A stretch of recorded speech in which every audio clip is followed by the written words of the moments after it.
Como é jogar um Fla-Flu? Como você poderia explicar? Cara, é sempre diferente.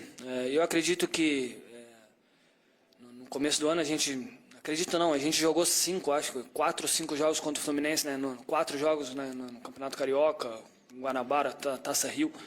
E foram um dos jogos que mais nós tivemos dificuldades, né? Um jogo...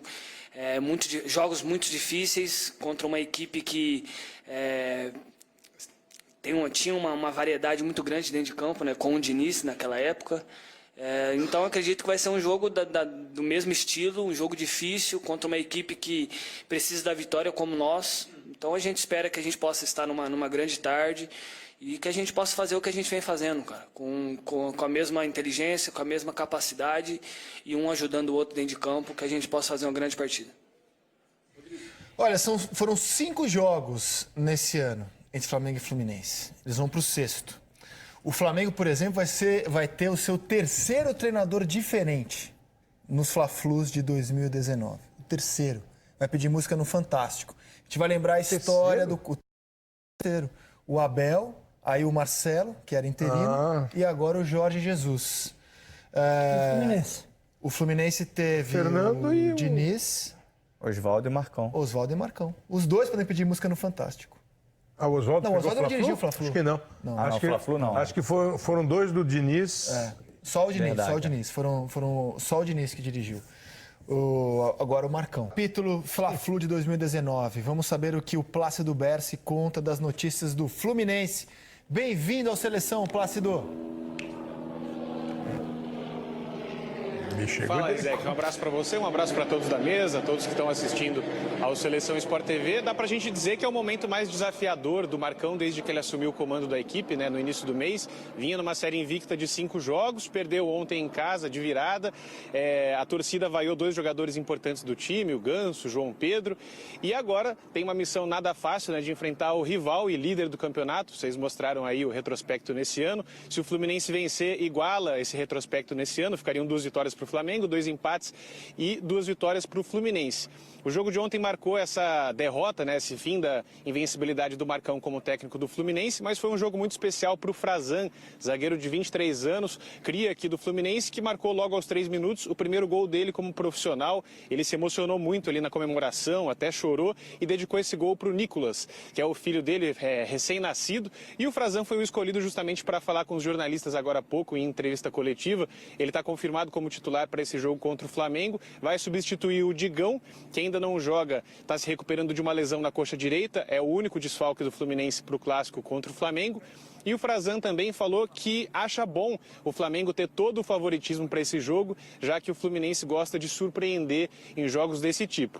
Um outro tópico da coletiva que foi bem interessante foi o Frazan falando sobre o João Pedro. O João Pedro, que tem 17 anos, não marca gols há 9 rodadas, há 803 minutos com a camisa do Fluminense. E assim como o Frazan é cria aqui do clube, né, tem 17 anos. E ontem foi muito vaiado em alguns momentos quando pegava na bola, foi vaiado também quando deixou o campo e foi substituído. E o Frazan disse que já passou por esse tipo de situação no início da carreira dele, que conversou com o João Pedro e que esse tipo de situação só melhora, só se resolve com o trabalho e que o João Pedro vai trabalhar duro para isso. Então, o Fluminense começa a trabalhar daqui a pouco, já pensando no clássico contra o Flamengo, né? Os jogadores que entraram ontem em campo, hoje não vêm a campo. O treino está marcado para começar às 3h30, está 10 minutinhos atrasado. Encerrando aqui a entrada ao vivo, a gente já vai para lá acompanhar o treino e trazer o restante das informações do Fluminense ao longo da programação do Sport TV. Um abraço para você, Rizek. Outro para você, Plácido, obrigado. E agora a gente vai ao Ninho do Urubu com as informações do Flamengo com o Eric Faria. Bem-vindo, Eric. Grande Rizek, um abraço para você, um abraço para todo mundo que está ligado no Seleção. Diferentemente do que o Plácido falou no Fluminense, aqui o treinamento será 100% fechado. Acabou agora há pouco a entrevista coletiva do Rodrigo Caio e será essa entrevista o nosso único registro dessa atividade de sexta-feira aqui no Ninho do Urubu. Mas eu acho que o que o torcedor rubro-negro está mais preocupado é com jogadores que estão lesionados, com a possível formação do time para esse jogo contra o Fluminense e também, evidentemente, com o jogo de quarta-feira. Então eu vou trazer algumas informações aqui importantes, informações que eu apurei. Obviamente, a questão médica é sempre muito delicada porque tem sempre a reação do jogador, a reação do corpo, como ele vai reagir nas próximas horas, nos próximos dias, aos treinamentos que serão prescritos para eles, enfim, tem alguns componentes assim importantes, mas o fato é que as notícias são boas para o torcedor do Flamengo. Então, assim, hoje eu poderia apostar que o Felipe Luiz terá todas as condições de jogar contra o Grêmio na próxima quarta-feira. Ele está praticamente recuperado e ainda tem mais alguns dias aí até a próxima quarta-feira. O Rafinha tem muita chance também de estar em campo.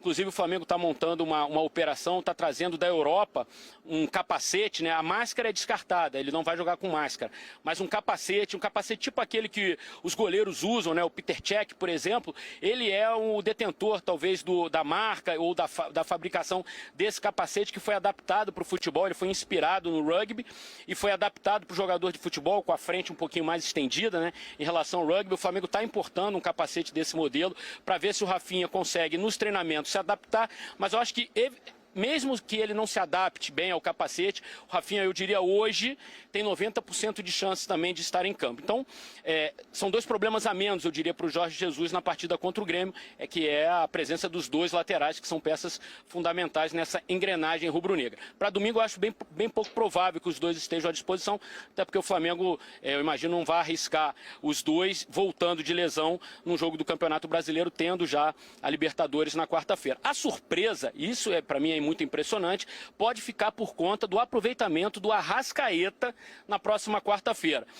Não terá nem 20 dias completos da cirurgia que ele fez no joelho, mas sim, hoje existe a possibilidade de o Arrascaeta ficar à disposição do técnico Jorge Jesus para o jogo contra o Grêmio.